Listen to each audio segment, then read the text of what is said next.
Somhányi József, szamármese. Csömörön élt az öreg öredöme.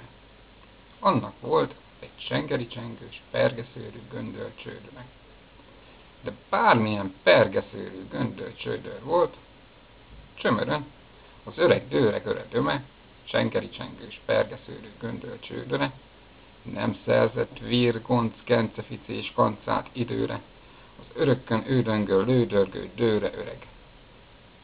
Így hát csúrig csurgatta csöbörbe könnyeit, és csúfos csődört mondott az örökkön ődöngöl, lődörgő öreg öredöme, csengeri-csengős, pergeszőrű göndörcsődöre. A szomszédban élt egy fösvény szemere.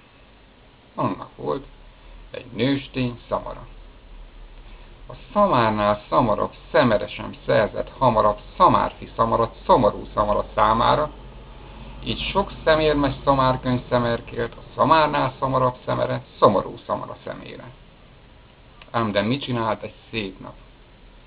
Az örökkön ődöngő, lődörgő, öreg öredöme, csengeri-csengős, pergeszőrű göndörcsődöre, és a szamárnál szamarabb szemere, szemérmes szamárkönyveket szemerkélő szomorú szamara, na mit csinált? Összeért.